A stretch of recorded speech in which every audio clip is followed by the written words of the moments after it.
welcome back to the Don and Gino Real Estate and Finance Show right here on your hometown station, AM 1220 KHTS. And remember, our goal is always to guide you to personal and financial wellness.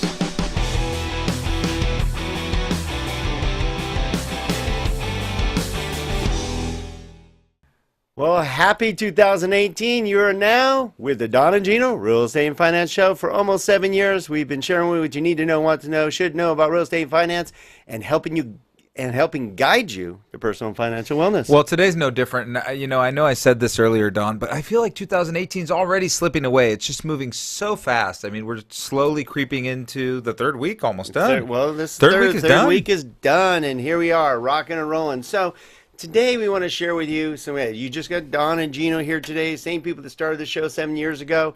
And again, today we're going to talk about our projection, what we see for 2018, a little bit of what we saw in 17, what we see for 2018. That crystal ball that Gino's holding up has been on fire for 7 straight years. That thing's been correct. That's why it's still on our desk and not broken. I still remember we only missed one time. I was like, well, that was weird. It got cloudy for a minute. Yeah. In most cases, it's been on fire, and it's only because we watch what's really happening in all phases of the real estate and the financial world. There's like 200 different reports that you need to watch on a regular basis, and the media loves to spin things for entertainment value, to grab your ears, to shock or scare you, when realistically the trend may be your friend.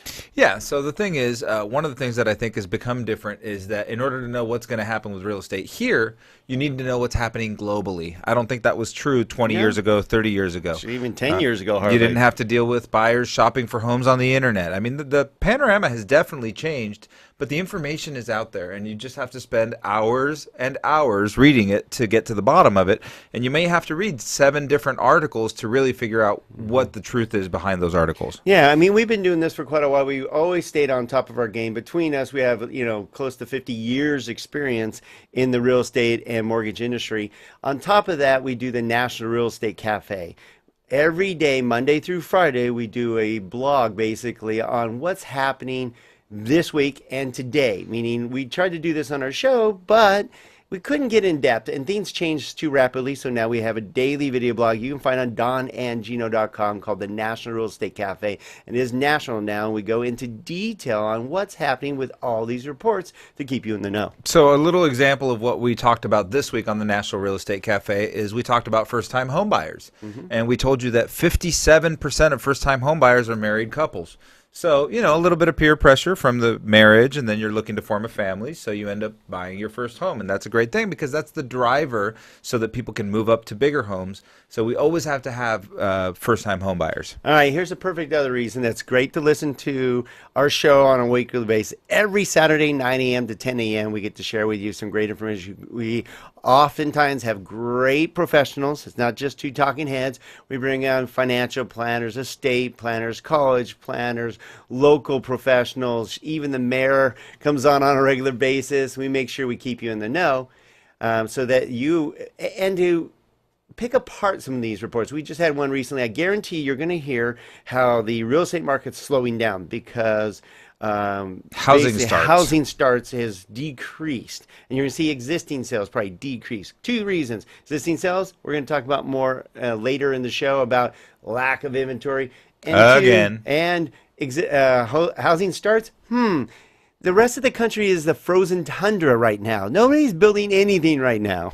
Yeah, well, the other thing, too, when it comes to inventory, being here in California is in Santa Clarita specific, we have more building going on in Santa Clarita than we do in other areas, but it's so difficult. I mean, look how long New Hall Land and Farm had to fight to try to get this project approved. I mean, over 20 years. Yeah. So environmental is also going to be a headwind for new construction. So things take a long time to come online, so builders aren't able to build like they used to, just pop up neighborhoods like they used to. All right, so our projections for 18. 17, we saw a robust year, very strong year, very consistent year. Probably a little stronger than we thought.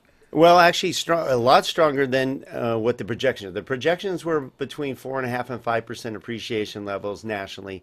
We projected, and then for LA, they projected around 5.5 to 6.5. We said we thought it would be 7% plus, and we thought nationally it'd be closer to 6. Well, nationally, we're closer to 6.2, I think. 6.4, I think. Yeah. And then locally, we're well above 7%. We're 7.5 to 11%, depending on where you're at in California. So we're a little closer than the big five prognosticators, which is National Association of Realtors, Fannie Mae, Freddie Mac, and California Association of Realtors, you name it. We were ahead of them. We've been on fire. It's really funny because a lot more than they have. We just had a meeting with our CEO, and he went over the Mortgage Bankers Association and their projections for the year. And he says, so what if they're wrong? And they looked at the projections that the Mortgage Bankers Association has put out for the last 3 years. They're always wrong. They're not wrong. They're atrocious. Yeah, they're not off by even like close. 30%. They're I not don't even close. look at them anymore. It's not even close. Actually, it just gives us a reason to have this show. And why we have the National Real Estate Cafe. Exactly those type of items and why we try to pick apart things and bring highlight, because you're going to continue to hear when the housing market's going to crash. Oh, we're at peak levels and so forth and so on. For example, a lot of you have been hearing that about the stock market. And I love when Chris Ingram came on. He had a perfect example of why we want you to stay in the real estate market. The same reason he said, for those who were more money was lost by those who didn't get in the market than those that if it did crash. Right.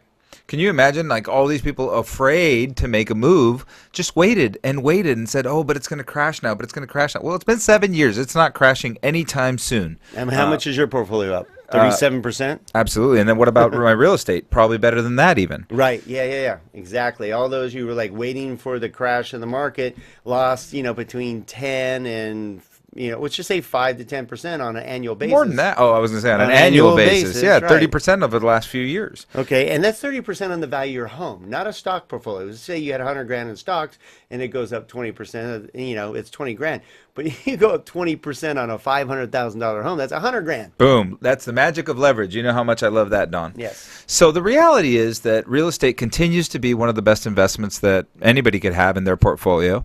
As Bill Dallas likes to say, the most important part is you got to be able to ride the cycle. Yes. If you're able to, any asset class almost, whether it be stocks or real estate, if you're able to ride the down cycle and don't have to sell at the bottom, you usually come out pretty rosy coming out the other side. You just got to be able to hold the property. So, something that's not popular to talk about in the United States is reserves. Instead of debt, have reserves. That's probably what allows you to build wealth over time, is having reserves instead of debt. Well, it's all about planning. That's why we always tell you to please sit down with a mortgage professional that looks at all your holdings, meaning how much debt you have, how much reserves you have, how long you're going to stay in the home.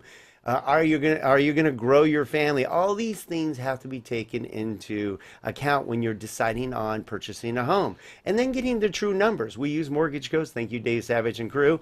We use this program that breaks it all out in detail. So when you're out looking at homes, say between 400 and 500, for example, you know exactly what the payment is. You know exactly how much it costs you to get into that home. And when you look at how much reserves are going to be left over to help you go through that down cycle, or does that home need improvements?